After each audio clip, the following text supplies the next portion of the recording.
like our keychain. I wasn't staring at anything strange, I'm not, but I do like that keychain. All right, this is Tom Akelin again at the Honor the Ancestors Powwow in Bogalusa. Year is 2001. Day is Saturday, April the 7th. Talking to Frank and Sherri Coolidge. I'm going to start with you, Sherri. What uh, what is your background and what is your heritage and what do you find that's particularly valid in being a first American and heritage that is part of you, and what does it mean to you? It's a lot of questions to ask, but I'm sorry, it's just kind of. Well, let's see. I am part Shawnee and part some tribe from New England we haven't identified yet. I also have Danish and French and English. I'm kind of a Heinz 57, but this is where my heart is. This is uh, brought up white, but feel closer to God when I'm dancing and when I'm following the native traditions. what does the dancing mean to you? The dancing is a form of prayer. It's an expression of what the Creator's done for you. It's joy. Does it have a does each dance have a special significance? I'm not familiar with it, so if you could explain it as best you can, tell me the difference in the dances and how you interpret it. Okay, well, stomp dance, you don't see practice out here. That's a religious, that's an all night prayer thing. But you see at the powwow, you see traditional ladies who try to show the grace that women have. And the fancy shawl dancers they look like butterflies. They have very energetic. The jingle dress dancers, which are the women with the cones on their dresses, that's a special dancer that's supposed to do prayers, medicinal prayers for people. Uh, let's see, with the men, you've got the traditional men who do like a warrior style dance.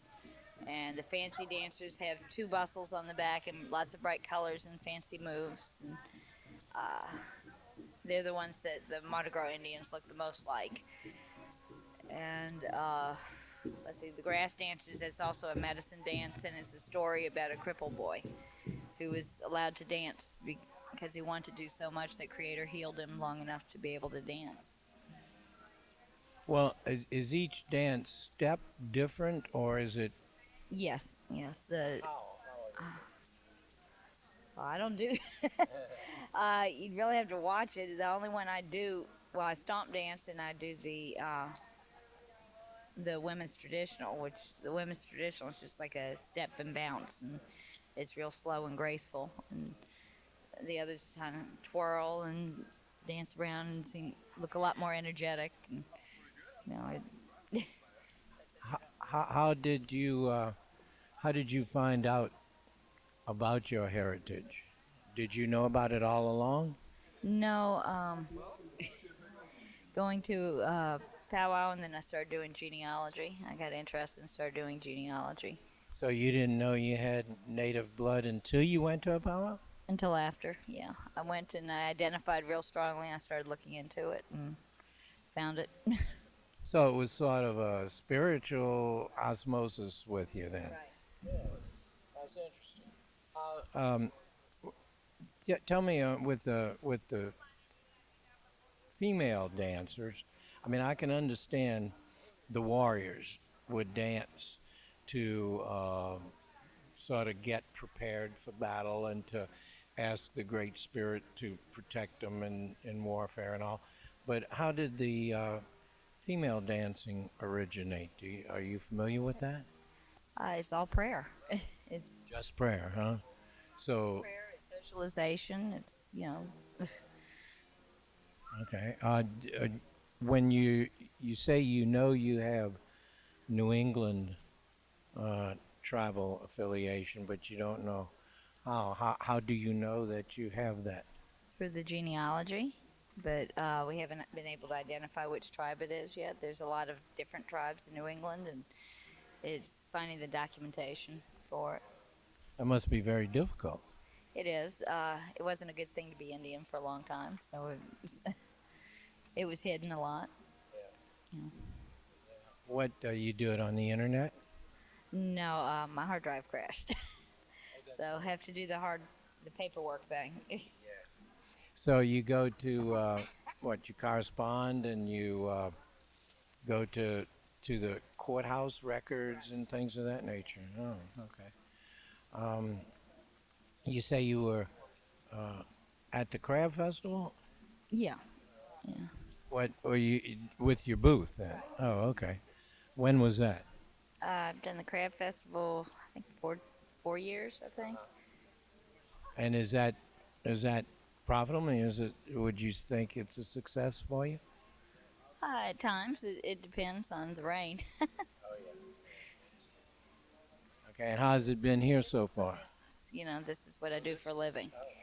It's So you make the powwow circuit then in festivals and all that, Yeah, I do 30 to 40 a year. and all over the southeast. Right. I've gone from Illinois and Oklahoma and Texas over to Georgia and Florida. So How do powwows compare in other states to the ones we have here in Louisiana? they're pretty similar everywhere. It just kind of depends on the people putting it on. But most of them is pretty much like what you're going to see here. Some are larger, some are smaller. It just varies. But y'all live in this area though? Yeah, our home is in Belchase. Yeah, yeah, and he works in New Orleans East. Okay. Give me your name and your background, if you would. My name is Frank Coolidge. I'm part Sioux and part Creek, and I was raised white, and was always told there was some Indian in the back back in the history.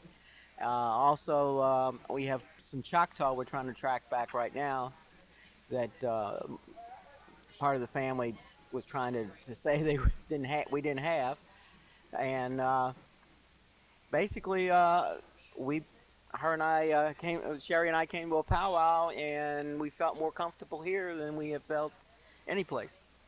Where was the Choctaw blood? What part of the country was that from? From in Mississippi. And you haven't been able to find out too much about it yet? Well, we have three relatives on. We have three relatives from the family on the rolls, and we're just trying to get the finalization on everything. So, in other words, you came about this awareness of your native blood rather late in life, then, huh? Right. I just found out about the three on the Choctaw rolls last October. My grandmother was 95, and a cousin came in and took one look at me and said, "I need to talk to you." And she told me that she had we had three on the rolls at Philadelphia, and we needed to see what we could find out. And she had never mentioned that to you? My grandmother and my mother staunchly said there was no native blood. I know it seems that this is the case that seems to run through all of the people that I know is that their families just kept it secret. Right. You had to, up until 1990, up until 1964, you had to keep it quiet if you wanted to go to a school. If you didn't go, if you came out, you didn't go to a school. You couldn't go to a black school before integration. You couldn't go to a white school. And the government would try to take the kids away if they knew you were Indian. And this was up until when? 1964, when the Civil Rights Act came out through. I'll be done. The original. And what's on your heritage on the white side? What? White side is English, Scotch, Irish, um, on the white side, and on the other part of the white side, there's also some Mormon Mormonism. So, but all the native blood's on your I have native blood mother's on side? both Oh, sides. both sides. Oh, okay. I have native blood on both sides. Matter of fact, part of fun of tracking one of my grandparents is that he was Mormon. He had 8 wives. Yeah, that make. I guess that's why the Mormons have the best Yeah, genealogy. records. They have to, right? Yeah. Yeah. Well, when did y'all get into the business then? I mean, if you just found out fairly recently, you been. Did you do this business before you found out, or? No, Oh, no, I see. no, Okay. no. We got into the business in September of 1996. Um, we had some friends of ours that would wind up turning over their booth to us when we'd go to a powwow. You know, they would want to go do something, so Yeah. we'd watch the booth and take care of their booth for them, and we just go on from there. And they kept telling us that we would be good at this and we ought to do it. And it finally took us until September of '96 to finally get it going. Well, good. Well, thank you very much. Appreciate it. Good luck. We'll be Thank seeing you. you. Bye. No brother. All right. Talking, this is Tom Akeland talking to another Native American at the Bogalusa Honor the Ancestors Powwow. In the background will be the activities going on in the sacred circle of the grand entry, and they will be doing some indigenous peoples dancing, and but we're going to be talking to this lady here. Give me your name, please. Crescent Moon. Crescent Moon. Yes, Your native name. that is my native name. And what ethnic background are you? Homan Choctaw. Homan Choctaw, and my mother had some Irish in her, so the Homan Choctaw and a little Irish and French. What part of the state are you from? Thibodeau. I was born in Beaumont, but my family's from the Thibodeau area. My father worked in Beaumont. He was in the service. What your Homer background, was that on your mother's side or your father's side? On my father's side. My mother's side has some Native American, and I'm believing that is the Choctaw, because I've been told I am Homan Choctaw. So I have a picture, but I cannot get a name, and I won't turn loose of the picture. That's all I have to hang on to. You have a picture of what?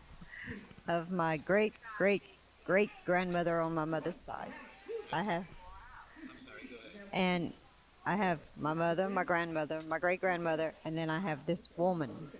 And I know it's in the family album, so she belongs there. I just haven't been able to get anyone to tell me who she is. Why is that? They just don't know, or they won't say? They won't say because they went out on the French and the Irish blood, and I can't complain about it because I did get an education, whereas I know a lot of the other natives didn't. They weren't allowed in the schools. And my mother would not have been allowed in school. So they took the French and the Irish heritage and used it to get her in school. And it just was put on the side. I've always heard I had native blood, but was never told much about it. So I'm researching desperately. And yeah, I've learned a lot through doing so. My grandmother and my great-grandmother raised me. They always told me that little Indian temper of mine would get me in a lot of trouble if I didn't learn to control it. But they never really. No, they never really did. They just said, listen to your name, because the name on my birth certificate is Mabel Estelle. You look it up, and it's Heavenly Star. I was named that way on purpose. That I was told. It's interesting. And my father said because I was his heavenly star. And that is how he named me. Have you been doing research in the courthouse and the religious records and things like that? No, I've finally, because my parents were divorced when I was 2, so I had to find my father's family, and it's just recently I've done that. And I'm going back, and everybody's so quiet about everything. I said, I don't care about that part. I just want this part, you know. And what happened between them was them. But I'm trying. Well, they had their reasons. Oh yes, I've heard a lot of the stories, and it's scary. And I have aunts that still live. My father's deceased, and they say, well, if you find some, let us know. But that's all they'll tell me. Now there is a family book, a family tree book, but they will not give it to me. And I know what they have done also was they went back on the French heritage. That is all they show. That much I have learned, and I want the other part. And they won't give me the book because they know I'll find it. It's the only thing I can think of. And your aunts have the book? My aunts have the book. And they're old? Oh yeah, they're 70s, so I will not upset them. I will honor and respect them for that. Well, you ought to at least try to get it after they pass. Well, I have a couple of cousins that I'm pretty close to, and they say, we get a copy, we'll let you know. So I'm waiting for my copy. And where are you from? What part of the state did you say? Okay, my father was from Supreme, Louisiana. That's down around Thibodaux, Labadeville area. Oh, And when you get down there, most of the Blanchards are Houma. Blanche was your maiden name? Was my maiden name. I see. And my mother's maiden name was Burcham. And her family was from Mississippi. Her mother and her grandparents and all. So that's the Choctaw. That I found, but I can't find the name to go with it. I can trace it back like that, but no one will give me a definite answer. So Do you know what part of Mississippi? I am hoping I have a half sister, and she says she has funeral books, and if she has the funeral books, then I can get death certificates and birth certificates. Then I'm on my way again, and that's what I'm waiting for. Well, I had a similar situation. My aunt was 93 when she died and refused to admit that her father was a Cherokee. That hurts. And trying to go back on those records, that when there are none. And everybody's just closed mouth. And it was just for self-preservation. Well, that's like most people don't understand. My grandmother was not born in a hospital. She was born at home.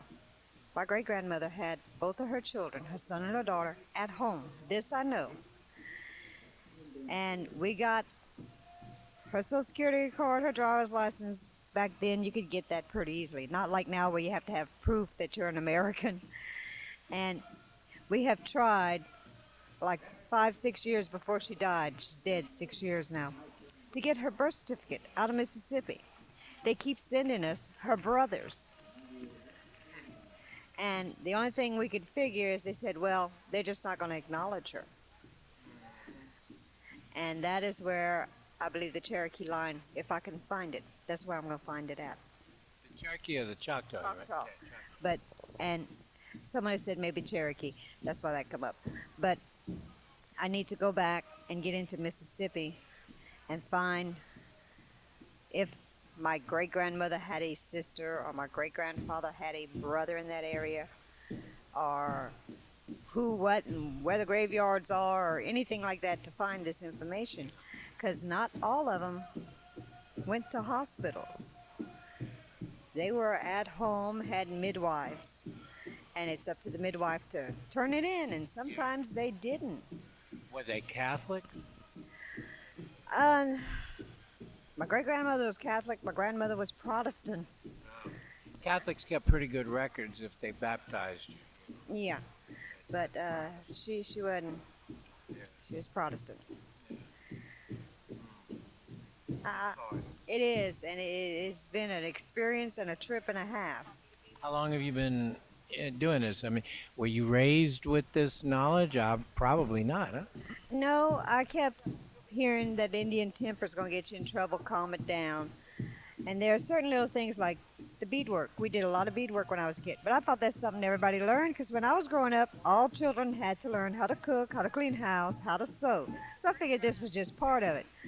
Well, come to find out, all of my friends didn't do beadwork. So that kind of, okay, kind of odd, but all right, I'll let it go.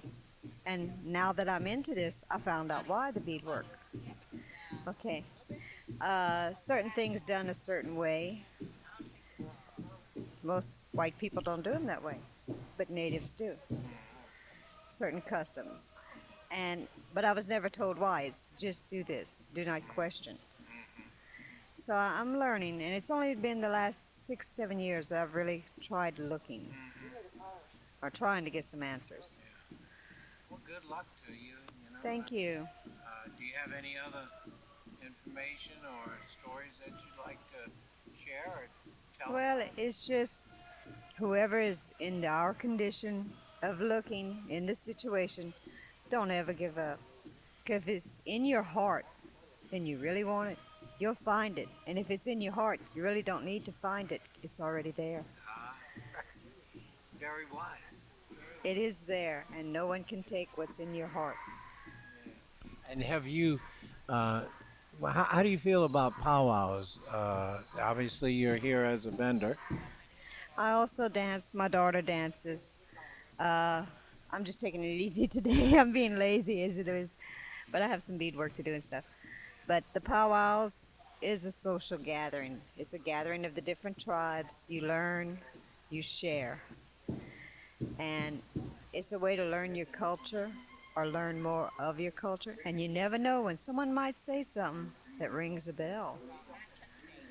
So always pay attention. Because you might hit on a name, and you go back and say, how did you know them? That's how I found out where my father lived, was through a powwow. Is that right? Yes. So you never know. Tell me how that happened. Well, we went to a powwow, and Miss Francis, and we were talking, and she asked where he was from, and I said, well, on my birth certificate, I know he's from Supreme, Louisiana. She says, Supreme. I said, yeah, somewhere around Thibodaux, Labadeville. She says, uh-huh. She says, you know, most of the Blanchards on the Homo roll are Homo Indians. Most of the names are Blanchard. And we started looking, and I haven't found his name, but a lot of the names are repeated, like Bonnie Oliver Blanchard. That was my godfather, my uncle, but that was also my great-grandfather, my great-grandfather, and it is just a repeat. But it's to find the right one. I know that's what makes it so hard. I have the same problem in my family, but on my German side, everybody was named after everybody else for generations. It seemed like, it's incredible. So it makes it real hard if and just makes your eyes cross trying to find these people. But I wish you a lot of luck, and I thank you for talking with us. And we hope that through things like this, awareness will create more closeness. One thing you said was that you share. And Oh, yes, we share a lot, the good times and the bad, and they're always there for you, always, no matter how far they are. I had surgery, and they had people in Illinois praying for me, and that is something I'm not used to. It is something I have learned through the powwows. It is another family. well, that's excellent. Well, thank you, Estelle. Appreciate it. Thank you.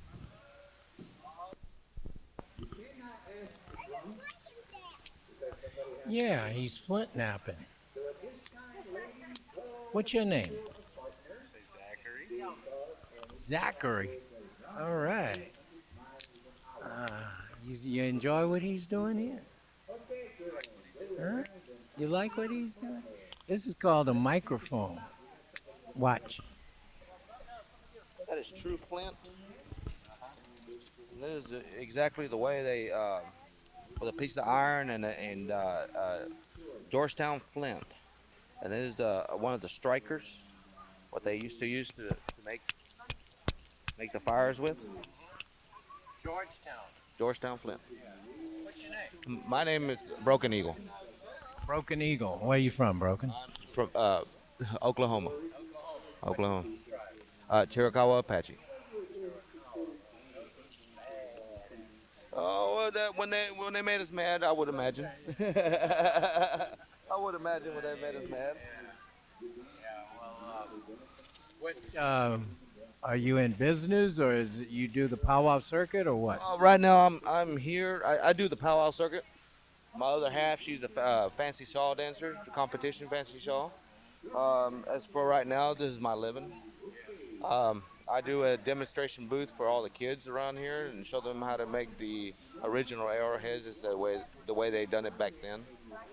Um, they find a whole bunch of them in these fields and stuff, and they're not as pretty as the ones I make, but they didn't have time to make them. They were in a rush, and they wouldn't make too many of them because they wouldn't sit still, and they would hide some in the rocks. As they were coming back, they would pick them up. Why they were moving around because they were being chased? Is that what you mean? They went with the migration with the buffalo, winter to summer and summer to winter, and back and forth that way. They kept them constantly moving around. It was a wide area, wide area. It's what was Chiricahua's range? My Chiricahua from Louisiana all the way up to New Mexico, El Paso, into Texas, into Mexico. And the Apache, I know, are down in Mexico and up into Texas, right? Mostly. Absolutely. There's also the Lipan Apaches, the Mescaleros, the Pueblo Indians, and so on and so on. I mean, there's a wide range of Apaches. There's some Apaches in Louisiana, I think, around Ebarb. Yes, those are Lipan Apaches. Lipan Apaches. In fact, 2 weekends ago, I went in and honored for the Lipan come out with their new tribal flag, first ever. I went and supported them. Where was that? Well, that was in McAllen, Texas, down in Brownsville area, down close to the border.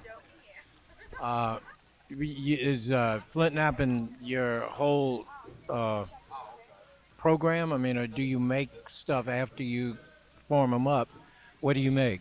I make flint knives, as you can, flint knives on the other side over here. Bone and Bone, bone handles, wood handles. deer handles, and flint knives. I make tomahawks, tomahawk heads. Oh yeah. I also add turquoise and different variable rocks. That's sacred to our people. Turquoise is mainly the one of them. What type of glue do you use in there? Well, that originally they would wrap it around with sinew, but as far as for people being not being so cautious and taking care of these things, it's epoxy. Epoxy. Wasn't there a glue made out of the bone marrow or what do you call it? The tendons and Yes. cartilage. Cartilage. That's what I'm trying to say. Yeah, of the buffalo. Yes, there was a paste made from that. Also, pine resin, like they get from the amber.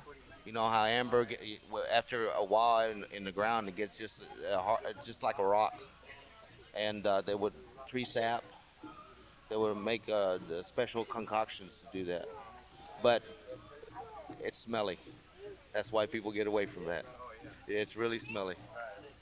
Are you say you live in Oklahoma? Are you on the res or what? No, I used to live in Oklahoma. I moved and got my place down here in Houston. Yeah, I live in Houston. Well, describe the technique of flint knapping. What type of tools do you use in order to rough it up and then make it more presentable, I guess you'd say? Or Well, back then when they first started, they didn't have any metals or any coppers that they could form to make the tools, and one of the original ones was elk horns, and elk horns are one of the hardest horns around, next to deer horns, and deer horns only last so long, as well as elk horns, but they stand up more. Then in modern days, they come up and they use copper heads. Then they came from a copper heads after you get in the shape of the arrowhead. That would go to a pressure flaker. now with the pressure flaker, don't you have to use like a pad or something and you press on it? Yes, sir, you do. You would use a piece of leather on the palm of your hand, And then the place that you wanted to pressure flake, sometimes you have a little belly on the center of your arrowhead, and you would point the pressure flaker right at that belly, and then you would use your legs and your arms and pivot on your wrist to pop it off. You put the pressure down on it or up? And you push it sideways, sideways. And what you told me earlier, there's different types of flints that you have. What types do you use? There's the gray flint, the true flint, the ones that you heard that spark coming from. They made the fires with. Then there's white. They call it chert. And this is hold on. This is a piece of chert, and that chert is a real grainy and very hard flint. But when you cook it, it is pliable. Cook it? Cook it, What's that? like putting it inside of the oven. Oh, really? Literally cook it? You put it inside of the oven for 450 degrees for 12 hours, 18 hours.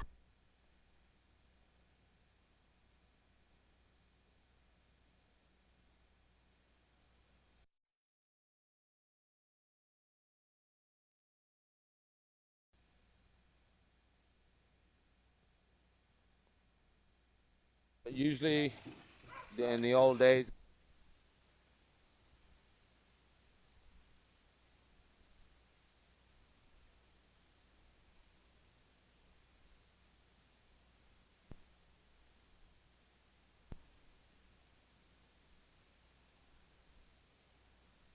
Why?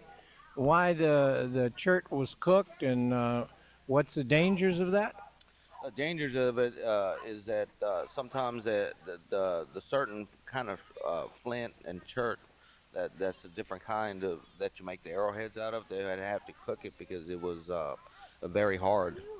And the reason to cook it, thank you. The reason to cook it was to get it where you can nap it. And when I'm talking about napping, is forming it into an arrowhead where it'll be easier to flake off. Cooking then change the molecular composition of it somehow or another. Absolutely. The rock would be kind of grainy, like a sandpaper, grainy, and that will be a hard substance. And then when after you cook it, it would turn into almost like silk, glass. You said that some people make a mistake when they cook it in their ovens inside, right? Some people there's books that you can buy that show you how to nap, and there's videos, but they just tell you, they don't show you exact step by step because it's a trade secret. That's passed on from teacher to teacher to student, and the reason is it's very dangerous. Some people have, they have been told, but they think they can put it inside their household ovens, and some of it you can, some of it you can. But there's certain kind of flint that has maybe I'm not sure if sulfur or something explosive inside of it, and when you get it up to a certain temperature at a certain time, it will explode and it will tear up an oven. If not, you. How about microwaving? Never tried that one. Okay. uh, well, not the chert that I'm familiar with in this area on the north shore of Lake Pontchartrain. You get it in the gravel in the streams here. Is that the same type of you're speaking of? Exactly, it is. That has to be cooked. That has to be cooked. Because I know in my area, they there's piles of them where people would evidently they manufactured them and use them as trade items, rather than doing it themselves. They specialized in it. Um, with the Lipan Apaches, I mean the Chiricahua Apaches, though, because they were nomadic, they had to kind of do it in a hurry, right? Exactly. That they would have to be going camp to camp and following the food chain as far as for deer and the buffalo and going around places. And you had a very good point that the trading, like for example, in Louisiana, there is no flint, there is no rocks in Louisiana. It's a plateau. It's a watery substance. It's a really, it's an island, pretty much. And the Chiricahuas would come across, and they would put a trade blanket out, and they would trade furs and beadwork and weaved belts and whatever they had to trade for the arrowheads. Your wife was just here. What background is she? She is Cherokee. She's also a fancy shawl dancer in competition. She's been doing it for the last 6, 7 years.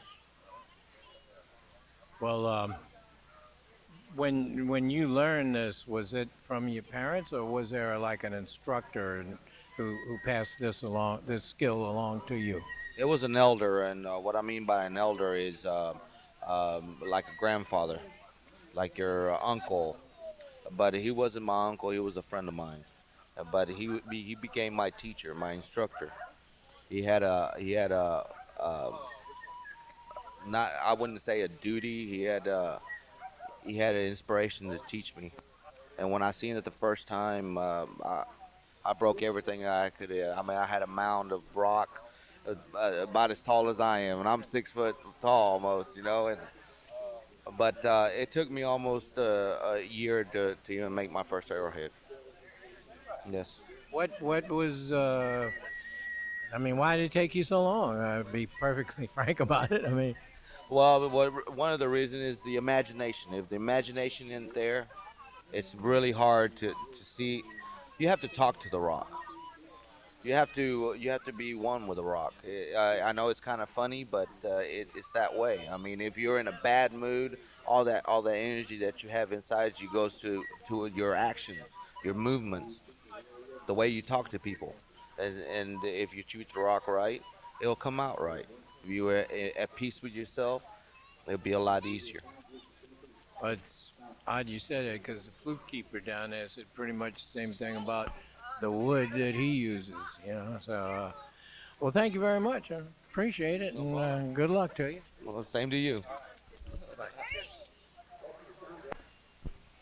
Okay, we're rolling. Our next interviewee is Danny Johnson. Danny, tell me, where are you from? I'm from Kentucky, Barron County area. And what's your background, your ethnic heritage? Cherokee and Shawnee. I've lived with the Shawnees for about a year and learned what they could teach me until it was time for me to follow my other path. And as now I'm finding out my great grandparents is on the Cherokee Rolls. So I've started searching more for them and learning more about them. But that's where I'm at right now. But I learned Apaches, Lakota, anyone that's willing to teach me, I'm willing to learn it so I can respect theirs, just like everybody should be respected. You've been aware of your Indian heritage since you were a kid, or did you just sort of pick it up and learn it recently? Most of it's all recently. I knew my grandmother was part Cherokee. After she passed, I really started missing it, and last 2 years is when I've really gotten into my heritage. I started searching for my ancestors, and the Creator gifted me with a feather from my ancestors, which is Crow, and it has not let me stop since. Well, can you explain that? I don't quite understand. They gifted you with a feather. Okay, what I mean by gift is I went by this tombstone 2 times. The third time I went by, there was a crow feather laying at my feet, and there was no crows in the area at the time. And the cemetery I was looking in was for my Crow family ancestors.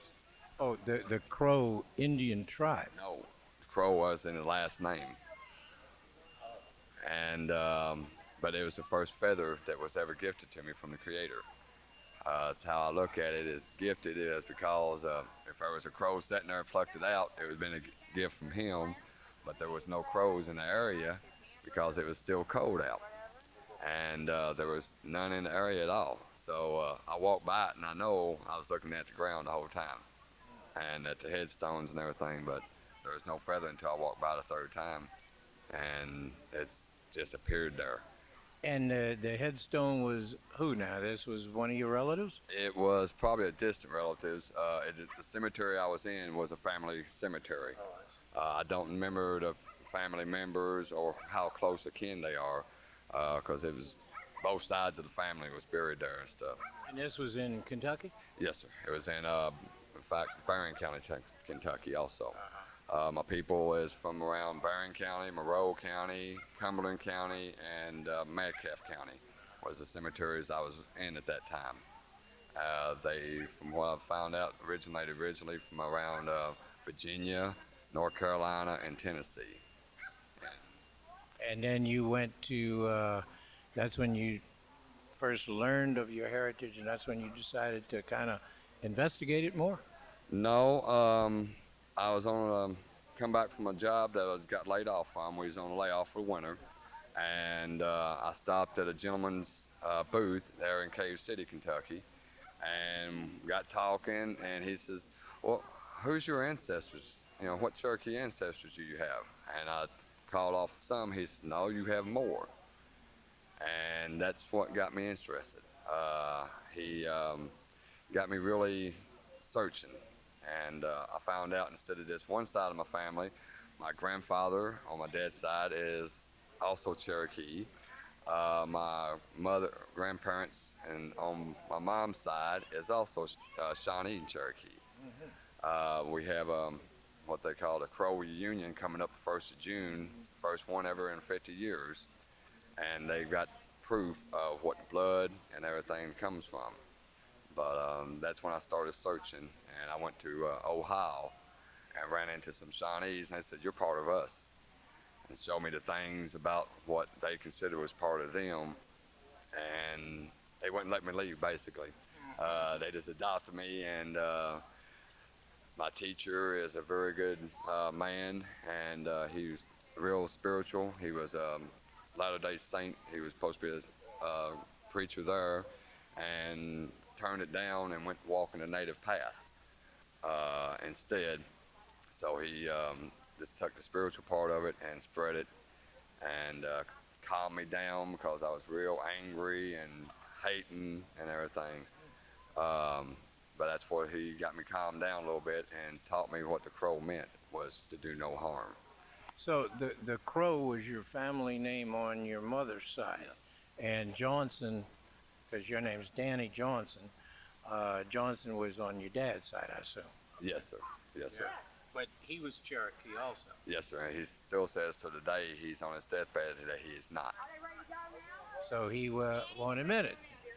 Oh, okay. Well, you've got to go dance, so I'm gonna let you go. I might talk to you again tomorrow, but thank you very much. I would like to talk to you a little bit more about the spirituality of it, which you brought up. I'm very interested in. All right, Danny. Thank you, sir.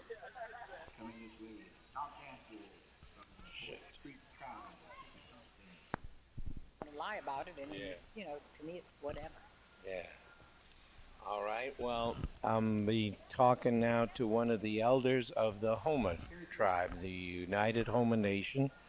May I have your name, ma'am? Helen Dardar Gendrat. And how old are you? I'm 69 years old. All right. And this is in the year 2001. Where are you living? Presently, I live in Metairie, but I was originally born in Golden Meadows. My family was from Golden Meadows. I left there at 9, went to school in New Orleans, and married and moved back to Golden Meadows for some time, and then moved back to Metairie. Are you related to the Dardar name I'm familiar with? Are you related to some of the prominent people in the United Homa Nation? Yes, I'm related to all the Dardars are practically all related. That's in the tribe. We also, my dad was a Dardar, my mother was a William, and our relatives are really all living in Golden Meadows and at John Charles Island. I think that's where my dad was from, John Charles Island, originally. And my mother was from Mandeville. Louisiana, which is on this side of the lake. Yes. And what was her name? Her name was Bridget Williams Dardar. She was a Homa? Yes, my mother was a homer and my dad was a homer. We had both homers. Uh, I had six brothers and one sister, and we were a pretty large family. I was the youngest one in the family, and as of today, I know there's only two of us left. I have a brother in Texas and myself. The rest of them passed away. Are the Homa Indians now federally recognized, or are they still fighting for that? We still fighting for federal recognition.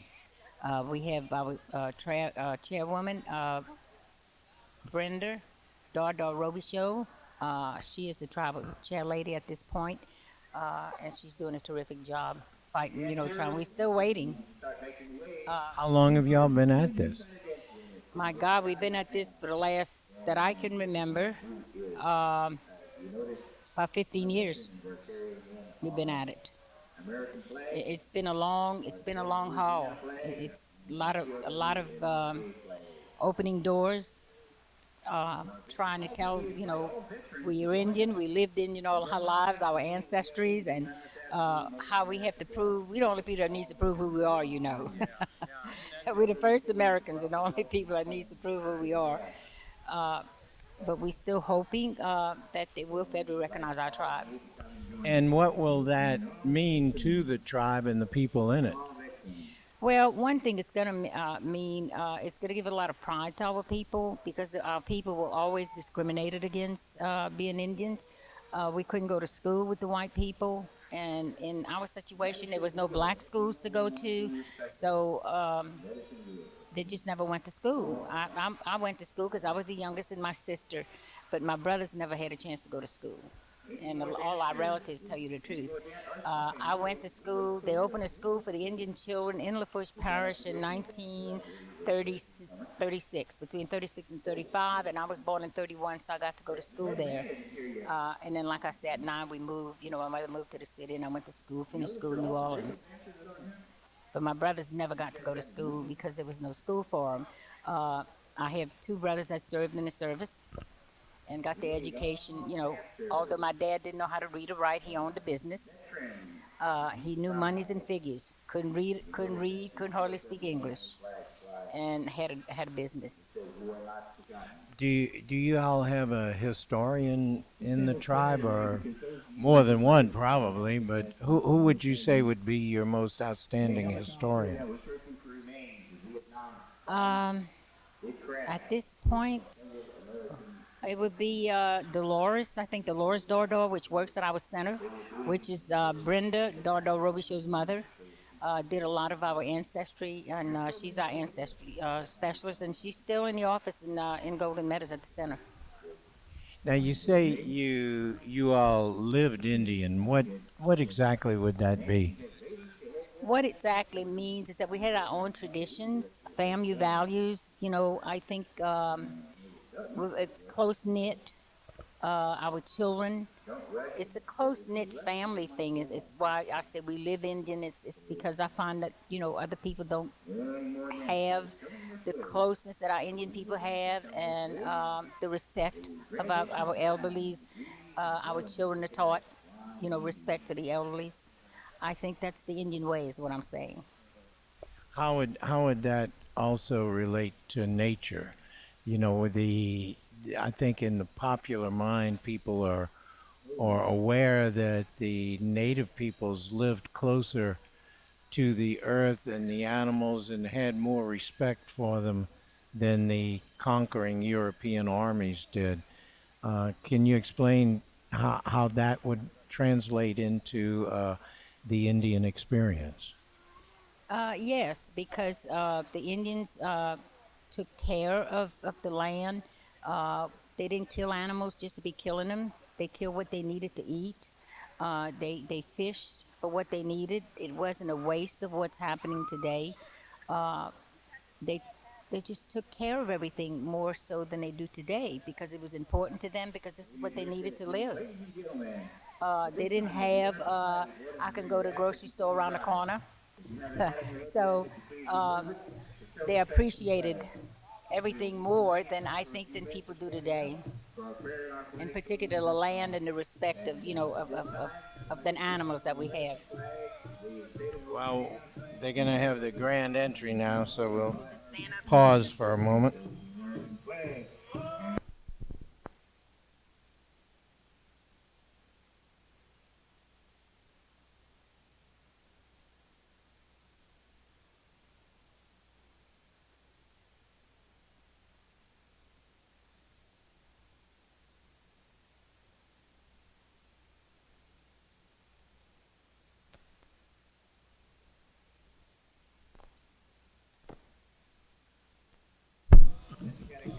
Okay, we're back at the powwow in Bogalusa. We've got 3 new veterans today at the grand entry. Coming in the background, you hear the drums and the chanting as the people slowly proceed into the sacred circle, carrying the American flag and the POW MIA flag, along with the Louisiana flag, saluting the veterans who have participated in the wars fought by the United States of America over the last few years, from World War I, World War II, Korea, and of course, Vietnam.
Would you like to explain what's going on in the sacred circle? You can.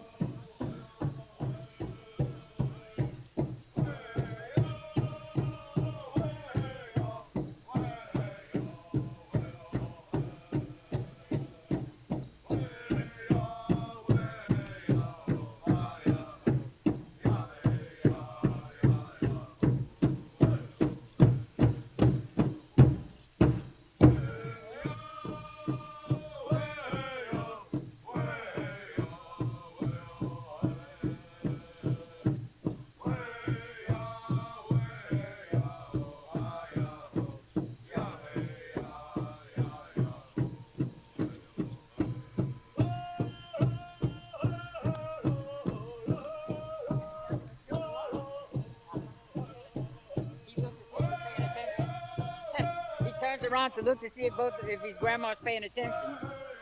He's something else, that kid. That's Trent Dardar. Yeah. That's your grandson? That's her great grandson. That's your great grandson. And I'm the great aunt. The great aunt. Great. Oh, wow. Yeah, and he's what, 5 years old? 5 years old. How long has he been dancing? Since he's 3. He's 3 years old when he got out there. And loves it. Loves it.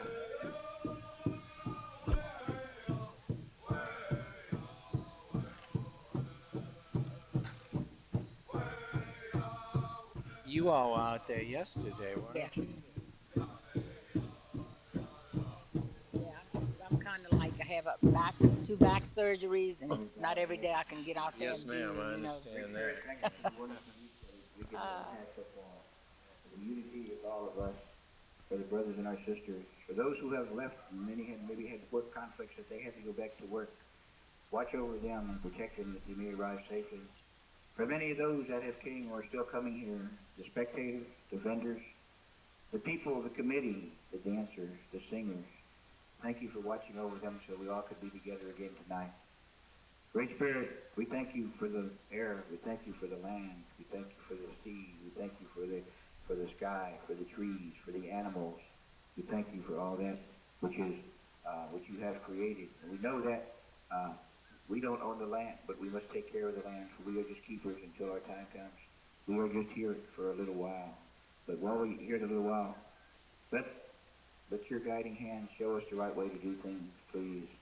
And with our brothers and our sisters throughout the day, let them have a wonderful event of fellowship. Great Spirit, because we ask everything for other people, you know that our way is not to ask things for ourselves. This we ask in thy name, Great Spirit, our hope. This time, Caney Creek, may we have a flag song.